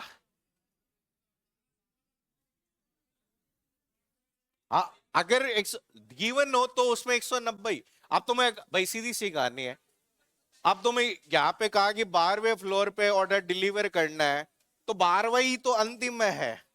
अब तुम ये थोड़ी ऊपर जाओगे। अभी हमें यहाँ पर ये एग्जाम्पल से हम समझ रहे हैं कि जो एंड पॉइंट, जैसे समझो कि आपकी करंट पोजीशन जो है कितनी है? 50। तो आपको मूव जो करना है 50 से कहा मूव करना है? 82। कहा मूव करना है? 82। अब जब आप ट्रेवल्स करोगे तो हम कह रहे हैं कि यहां पर अब ये कहेगा कि जैसे मुझे अब ऐसे समझो कि ये इसको जानना है, कहां पर जानना है? 170 पे। तो यहाँ पे बीच में जो जो रिक्वेस्ट आती जाएगी उन सभी रिक्वेस्ट को ये लेता जाएगा, ठीक है? बोले 140 बीच में आ गया, तो ये 140 के बाद में कौन सा गया? 170। 170 के बाद में 90। अब यहां पे ये लास्ट रिक्वेस्ट पे नहीं रुकना है, आपको यहां पे इसके कहां पर जाना होगा? एंड पे, लास्ट अंतिम छोर पे जाना पड़ेगा, ठीक है? और फिर आपके यहां से कहां आना पड़ेगा? फिर रिवर्स। रिवर्स कहां आना पड़ेगा? यहां तक तो इसके बाद में आप पहले कहाँ होगे 43, 43 से कहां पर आओगे 24, 24 से कहां होगे 16, बस यहीं रुकना है। ठीक है, आपको इसी जगह आपको क्या करना है, रुक जाना है 16 पे। तो याद रखना डिस्टेंस कवर, बातें नहीं। डिस्टेंस कवर कितना हुआ 199 से 50 तक गया, 50 से 199 प्लस 199 से कहां तक आ गया 16। भाई आप चाहो तो एक एक करके निकाल लो, बात तो वही पड़ेगी। आप डायरेक्ट भी कर सकते हो कि इसमें इस तरीके से किया जा सकता है, और कैलकुलेट करोगे तो कैलकुलेट करके आंसर निकाल लो कितना आएगा।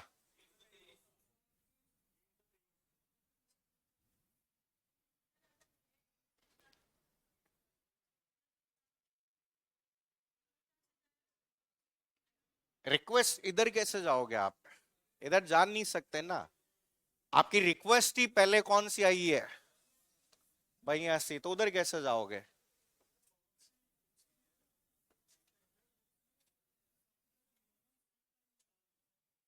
आएगा आएगा आएगा, वो भी आएगा।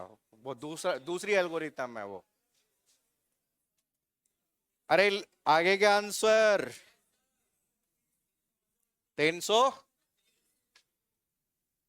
सही बताना गलत मत बताना।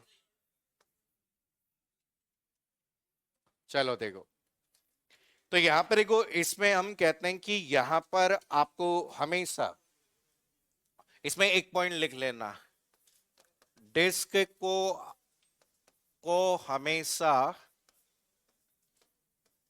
हमेशा बड़ी वैल्यू की तरफ मूव करना है। किधर घूमना है, कंफ्यूजन खत्म। देखिए जिधर बड़ी वैल्यू दी जाती है उधर ही आपको क्या करना है, मूव करना है हमेशा। देखिए आपकी कोई भी वैल्यू गिवन हो, आपको मूवमेंट हमेशा यूज किया जाता है। तो यहाँ पे आपका मान लो कि ये गिवन होगा वैसे, ठीक है, हम कहते हैं कि अगर इफ आपको गिवन होगा, ये ध्यान रखना क्वेश्चन में आपको गिवन होते हैं, जैसे हेड हेड गिवन है, तो आपको जैसे होता है ना प्रायोरिटी बेस्ड एल्गोरिथम पढ़ी थी, उसमें हमने कहा कि बड़ी बड़ी बड़ा नंबर बड़ी प्रायोरिटी, छोटा नंबर छोटी प्रायोरिटी। ऐसे हो सकता है छोटा नंबर बड़ी प्रायोरिटी, बड़ा नंबर छोटी प्रायोरिटी। वो डिपेंड करता है क्वेश्चन की जो लैंग्वेज में अगर गिवन है तो, कि अगर वो क्वेश्चन में कह दे कि भाई आपको डिस्क को मूव करना है कौन सी डायरेक्शन में, छोटी वैल्यू की तरफ, तो आपको उसकी तरफ मूव करना है। अगर कुछ देखो हर चीज, इसलिए क्वेश्चन में जो भी होगा वो गिवन होगा कि कहां से शुरू करनी है डिस्क को, कहां पर क्या करनी है, खत्म करनी है। नेक्स्ट देखो, अगला एल्गोरिथम आता है जिसे सी स्कैन कहते हैं। सी स्कैन का मतलब होता है वो आपकी कौन सी एल्गोरिथम होती है, सर्कुलर स्कैन। देखिए अगली जो एल्गोरिथम आपका यूज किया जाता है जिसे हम सी स्कैन के नाम से यहां पर जानते हैं। तो देखो सी स्कैन के अंतर्गत आपकी जो यूज की गई है उसमें समझो, ठीक है, हम कहते हैं कि यहां पर स्कैन एल्गोरिथम, देखिए एल्गोरिथम का ही नया वर्जन है। देखिए जो आपके एल्गोरिथम यूज कर रहे थे स्कैन एल्गोरिथम, उसी का ही एक नया पार्ट आपका हो सकता है। तेज इसमें डिस्क अभी भी हमने कहा कि एक ही डायरेक्शन में आपका क्या किया जाता है, मूव किया जाता है, बस अंतर क्या है बस समझ लो इसमें। देखो समझो, पहले अभी क्या कर रहे थे, अभी इसमें आप समझिए, पहले डिस्क को यहां से शुरू किया क्योंकि क्वेश्चन में मान लो दे दिया बड़ी वैल्यू, तो बड़ी वैल्यू देने के बाद हम कहां पर आ गए, एंड पर। एंड पर आप मूव होने के बाद में किधर चले गए, जो रिक्वेस्ट है, लेकिन यहां ऐसा नहीं होगा। सर्कुलर मतलब यहां आने के बाद में पहले इसके वापस कहां आओ, इसके एंड पे, और फिर एंड पर आने के बाद क्या करो, रिक्वेस्ट करो। देखिए देखो यहां पर इस वाले केस में क्या था, देखिए स्कैन वाली एल्गोरिथम के केस में क्या था, स्कैन वाली एल्गोरिथम में हमने कहा जो क्वेश्चन में गिवन है लार्जर वैल्यू और स्मॉलर वैल्यू कुछ भी, तो लार्जर वैल्यू से हम सबसे कहाँ आए, एंड में, और एंड से फिर जो रिक्वेस्ट आई उसी रिक्वेस्ट के क्रम में चले, ठीक है, एक ही डायरेक्शन में चलता है एक बार में, कि पहले इधर गई और फिर इधर आ गया। अब लेकिन ये आपका रिक्वेस्ट नहीं लेगा, पहले क्या करेगा कि यहां से आपका इधर आया और यहां से फिर इसके बाद में ये कहां पर आई, एंड पे, और एंड के बाद में अगली रिक्वेस्ट जैसे 16 आई, 24 आई और 43 आई, यहां की क्या हो जाएगी, रुक जाएगी। ठीक है, ये जो आपका रूप है होता है, जो कि कौन सा होता है, सर्कुलर स्कैन कहलाता है। करो सॉल्व, बताओ। ठीक है, यहां पे हम कहते हैं, देखो इसमें लिख लो कि इस तरीके से, ठीक है, हेड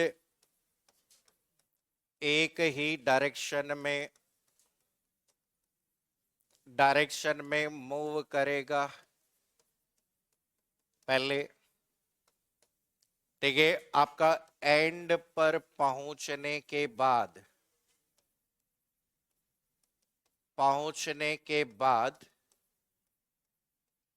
सबसे बिगनिंग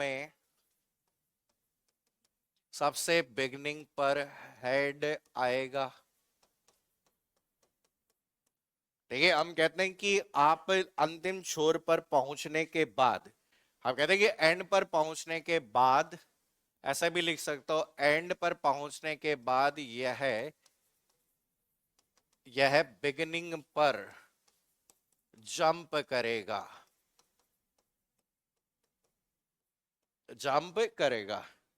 मतलब यहां पर ये वाला जो हेड है वो आपके कहां जंप करेगा, ये जैसे समझो, अरे समझो, हाँ, अरे तो समझो तो तुम, ठीक है, आपके देखो ग्राउंड फ्लोर पे खड़े हो, 10वीं मंजिल पे कोई वस्तु देनी है, 10वीं लेकिन 12 मंजिल की है, तो आपको क्या करना है कि यहां से स्कैन करते हुए कहा गया है कि बड़ी वैल्यू तक चलते जाना है, तो आप 10वीं पे वस्तु देने के बाद वापस नहीं लौटोगे। अंतिम मंजिल कौन सी है, 12वीं, और 12वीं से कहा गया अब 5वीं पे देना है, अगर 12वीं से 5वीं पे आ रहे हो तो कौन सी है, स्कैन, कौन सी एल्गोरिथम है, स्कैन। लेकिन बोल रहे कि 12वीं से 5वीं पे देनी है तो 12वीं से पहले नीचे छलांग मारो और फिर वापस से कहा चलो, 5वीं पर, वो कौन है, सर्कुलर स्कैन, कि पहले आपको वापस से जंप करके स्टार्ट में आना पड़ेगा और फिर वहां से क्या करना पड़ेगा, वापस जाना पड़ेगा। करो सॉल्व, वही है सीक्वेंस, रिक्वेस्ट वही है, उसी रिक्वेस्ट को करना है।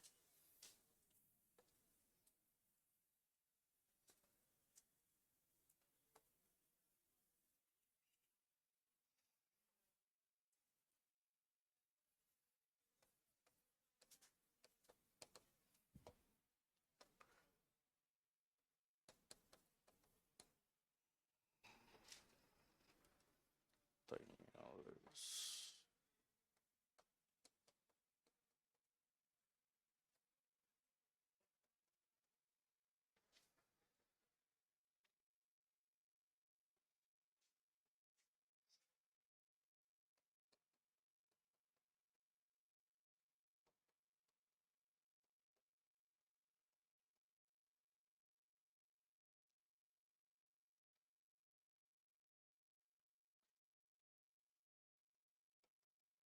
डिस्क हेड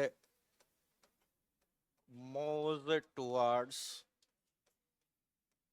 larger value, ये गिवन है आपको क्वेश्चन में, इस तरीके से गिवन होगा आपको।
आया आंसर? भाई इसमें आपको इजी तो है, देखो समझो कि आपको यहाँ पे डिस्क हेड कहां पर दिया गया है, 50 पे। 50 से कहां जाए, बड़ी वैल्यू की तरफ मूव करना है, कहां गया, 82। 82 से कहां जाएगा, कहां पे, ठीक है, हम कहते हैं कि आपको 50 दिया गया, 50 से 82 दिया गया। अब बोले कि इसी सीक्वेंस में चलना है, तो इसी सीक्वेंस में चलना है, तो 82 से बीच में कौन आ गया, 140। 140 से फिर बीच में कौन आ गया, 170। और 170 से अब बोले कि कौन आ गया, 190। और 190 से अंतिम पॉइंट पे आना है पहले। तो हम कहते हैं कि यहां पर हम कहते हैं कि 82 पर आना था, ठीक है, हमें आपके 140 पे आना था, 170 पे आना था, 190, और एंड पॉइंट मेरा कौन सा है, 199। अब यहां से आपके यहाँ पहले तो क्या कर रहे थे, हम ट्रेवर्स कर रहे थे, नहीं, अब यहाँ क्या करना है, सबसे एंड पे आना है। तो सबसे एंड पर आना है, कौन सा पॉइंट है, 0। अब 0 से अब आप सीक्वेंस में चलोगे, 0 से इधर चलोगे, कौन आ गया, 16। ठीक है, 16 से कौन आ गया, 24। 24 से कौन आ गया, 43। बोले यहां पे रुक जाना है। तो यहाँ पे डिस्टेंस कवर आपको निकालना था, डिस्टेंस कवर्ड। बताओ, डिस्टेंस कवर मतलब 199 से माइनस करो कितना, 50, ठीक है, प्लस 199 से माइनस करो 0, प्लस 43 में से माइनस करो कितना, 0। और ये टोटल निकाल लो इसका, कितना आया, बस 391। हम्म,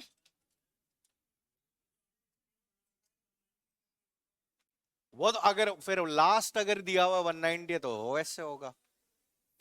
ये क्वेश्चन में गिवन होता है कि डिस्क ब्लॉक, ऐसे हम कहते हैं ना, हमने एक डिस्क ब्लॉक लिया है जिसमें टोटल 200 ब्लॉक है, उनकी रेंज 0 से लेकर 199 में है। ये हमने लिया है, एज्यूम किया है।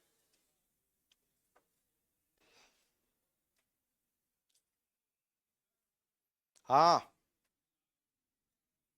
क्या, लार्ज,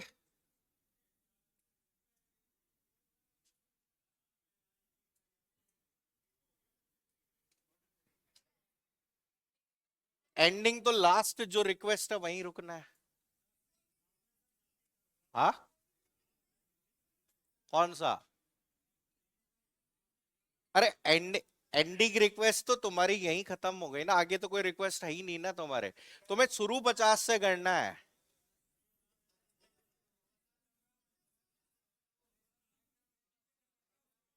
क्या, अरे डायग्राम को मत देखो यार, तुम डायग्राम को काहे को देखते हो है। तैयार लिस्ट चेक करो, तैयार लिस्ट पे ही है क्या, है? थोड़ा सा इधर और इधर कर लेना है, और क्या तुम है, बताओ, है बावड़े ही हो तुम, है, और क्या है, बताओ।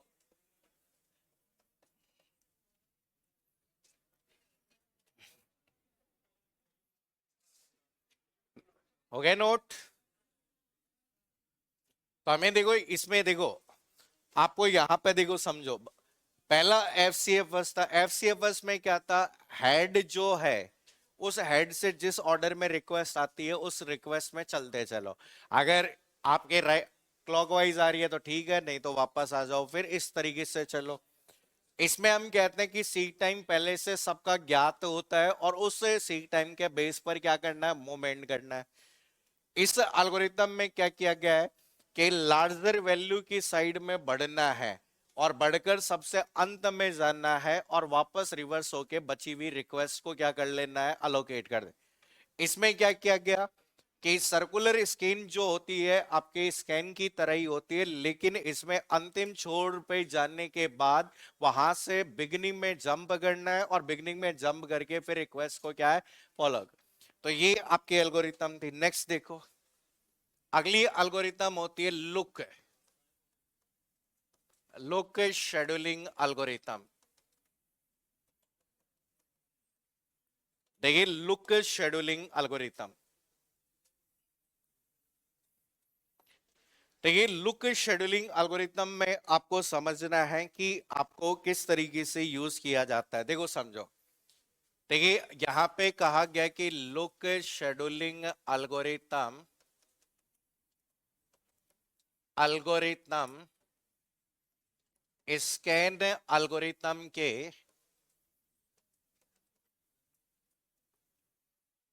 एल्गोरिथम, हिंदी में भी लिखो क्या, स्कैन स्कैन एल्गोरिथम के समान होती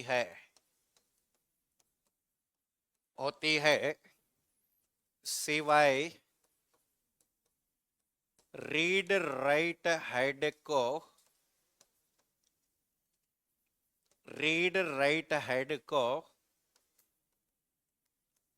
एंड पर ले जाने की जगह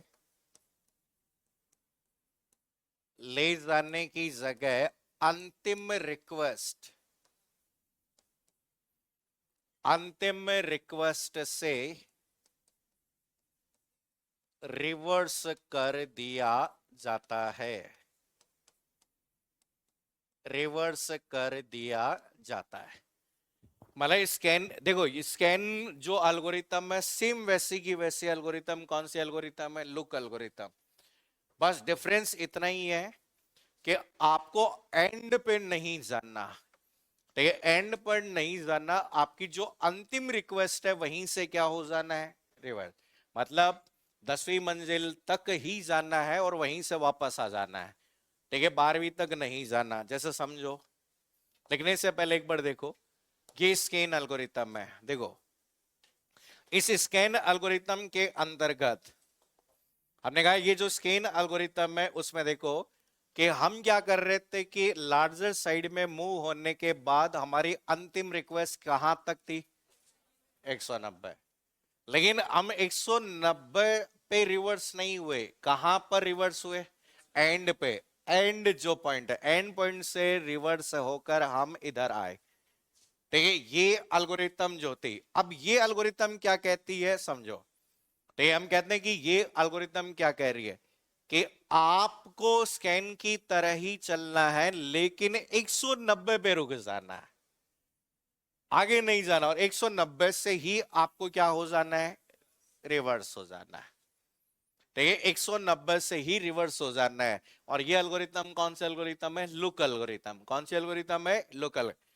अगर इसी को हम कहें कि आपकी एक और एल्गोरिथम थी, कौन सी थी, सर्कुलर। तो इसी तरह से यहां से चलकर अंतिम पे आने के बाद, ठीक है, शुरू पे आए। ठीक है, शुरू पे आए और यहां पे हम कह सकते हैं कि जो स्टार्टिंग रिक्वेस्ट है वो कौन सी है, अपोजिट। इसका जैसे सर्कुलर स्केन होता है, सर्कुलर लुक, जैसे स्केन होता है वैसे कौन है, लुक है।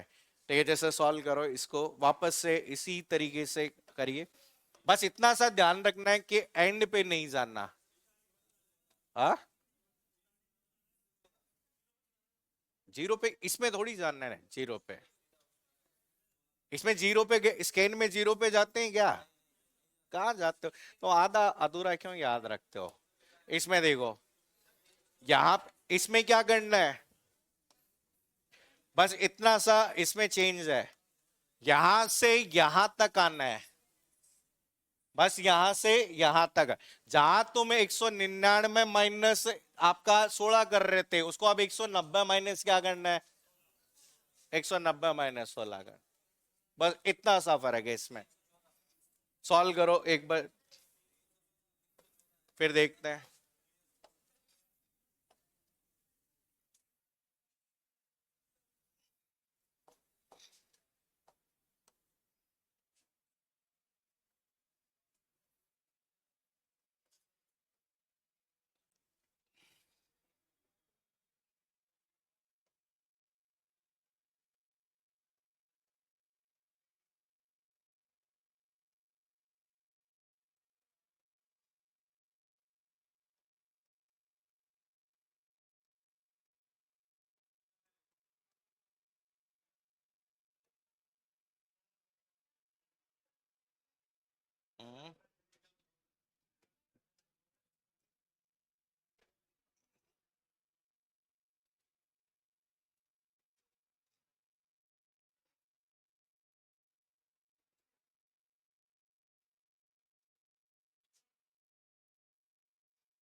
अरे आ गया आंसर। देखो समझो कि यहाँ पे 50 से आप मूव कर दो और मूव करके चलते चलो और कहां पे पहुंच जाओ, 190। इस दौरान आपको 170 भी आ जाएगा, 140 भी आ जाएगा और 82। और यहां से मूव होकर अब कहां आ जाओ, लास्ट कौन सा है, 16। ये अंतिम पेंडिंग रिक्वेस्ट पे आना है कि लास्ट जो पेंडिंग रिक्वेस्ट है हम रिवर्स कर दिया जाता है। तो ये कहां तक, लास्ट पेंडिंग रिक्वेस्ट। तो ये लास्ट पेंडिंग रिक्वेस्ट जहां है वहां पर आप रुक जाओगे। तो यहां पे हम कहते हैं कि डिस्टेंस कवर्ड। तो ये डिस्टेंस कवर्ड, डिस्टेंस कवर का मतलब हो गया कि भाई 190 माइनस कितने, 50, प्लस 190 माइनस कितने, 16। बताओ कितना है।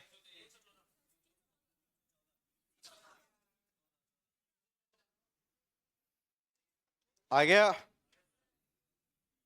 तो हम कह रहे हैं कि अननेसेसरी जो डिस्क मूवमेंट है वो आपका नहीं हुआ। ठीक है, अननेसेसरी जो डिस्क मूवमेंट हुआ वो नहीं हुआ, इसमें ये ध्यान रखना।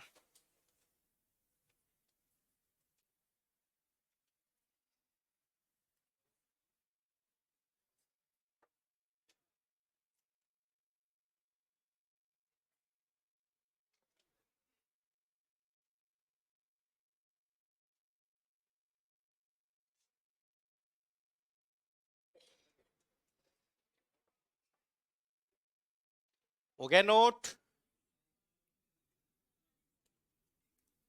अरे हो गया क्या नोट।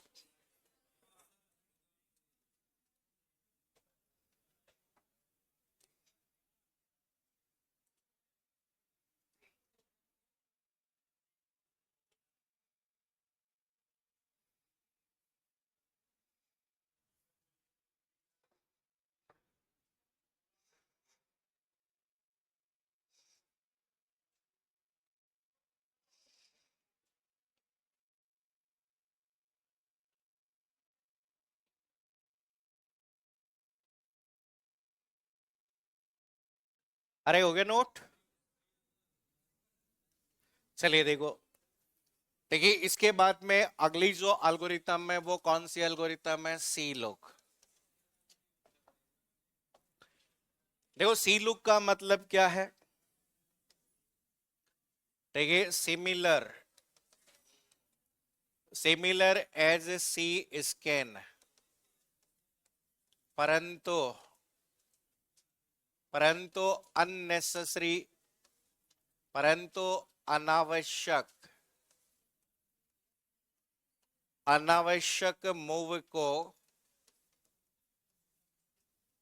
अनावश्यक मूव को कम करने के लिए, कम करने के लिए एक डायरेक्शन में, एक डायरेक्शन में अंतिम रिक्वेस्ट पर पहुंचने के बाद, बाद रिवर्स होने पर, होने पर सबसे, सबसे स्टार्ट में जाने की जगह, जाने की जगह फर्स्ट पेंडिंग रिक्वेस्ट पर हेड मूव होता है, हेड को मूव किया जाता है, हेड को मूव किया जाता है। तो इसका मतलब क्या हुआ कि यहां पे आप जब, ठीक है, एक डायरेक्शन में मूव हो गए, तो मूव हो गए तो यहां पे, ठीक है, सबसे एंड में जाओगे या लास्ट रिक्वेस्ट पे जाते हो, अरे लास्ट में जाते हो या एंड पे। इसमें देखो समझो, स्कैन वाले में हम सबसे लास्ट में जाते हैं, तो ये स्कैन वाली जो एल्गोरिथम थी उसमें सबसे लास्ट में जाते हैं या नहीं जाते। हमने स्कैन वाली जो एल्गोरिथम थी वो हम सबसे लास्ट में जा रहे थे, लेकिन लुक वाली एल्गोरिथम में सबसे लास्ट की जगह कहां जा रहे थे, अंतिम में पेंडिंग रिक्वेस्ट, और यहीं से मूव हो गए यहां। अब सर्कुलर स्कैन में क्या होता है, सर्कुलर स्कैन में क्या आता है कि हम इधर से चलकर लास्ट में जा रहे थे, लेकिन लुक में हम अभी यहां रुक गए।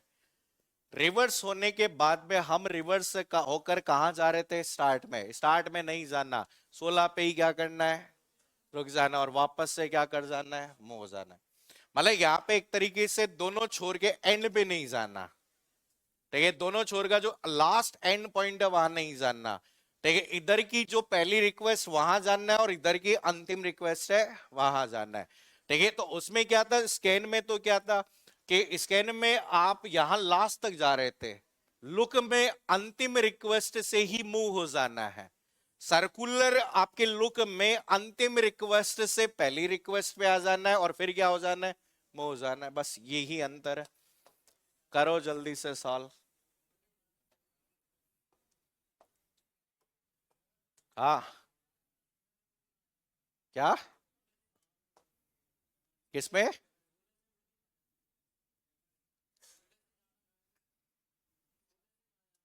16 से, 16 से अगली रिक्वेस्ट पे जाओ, 23 पे जाओ, अगली पे 43 पे जाओ, जहां तक है वहां जाओ।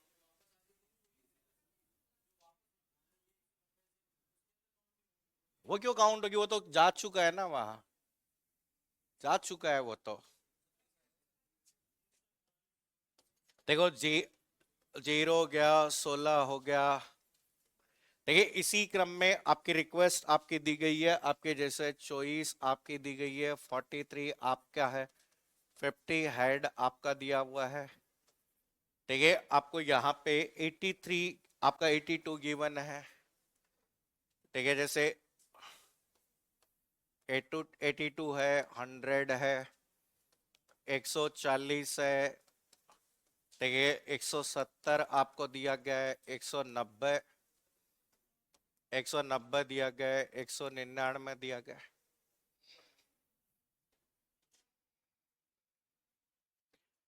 तो यहाँ पे हमेशा याद रखना, गिवन है क्वेश्चन में लार्जर वैल्यू की और मूव, लार्जर वैल्यू की मूव, ठीक है। करंट पोजीशन विल बी आपकी कितनी, 50, ठीक है। देख लो एक बार, जिसको नहीं समझ में आया एक बार देखो।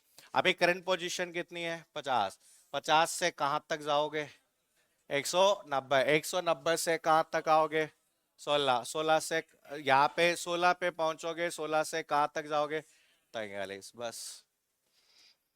देखिए आपकी स्कैन में क्या कर रहे थे, हम स्कैन वाली एल्गोरिथम में क्या कर रहे थे, 50 से 199, 199 से 0, और 0 से 43। तो इसमें हम कहते हैं कि यहां पे डिस्टेंस कवर, ठीक है, डिस्टेंस जो कवर किया गया है, 190 माइनस 50 प्लस 190 माइनस कितना, 16 प्लस, ठीक है, 43 माइनस 16, बस ये सॉल्व कर लो, 341। क्या आपको यहाँ पे ध्यान रखना है कि बस इस तरीके से आपका यूज किया गया है।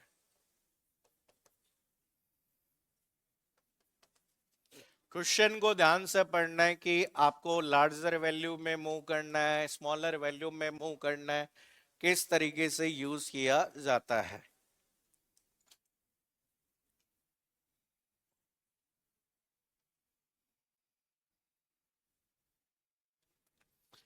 तो ये मेन देखो एल्गोरिथम जो होती है, वो मेन एल्गोरिथम यही है। बाकी तो कई जगह अलग अलग algorithm, random scheduling algorithm, random क्या होता है, कहीं भी गुजर भी चले जाओ, मतलब कि जो आवश्यकता उसके अकॉर्डिंग मूव कर लो। तो इसमें क्या होता, मेन जो क्वेश्चन बनेगा ना, वो जैसे या तो डायरेक्ट आ जाएगा, आएगा तो देखो सिंपल सा है, ये कोई कठिन थोड़ी है, कोई बहुत सिंपल सा है।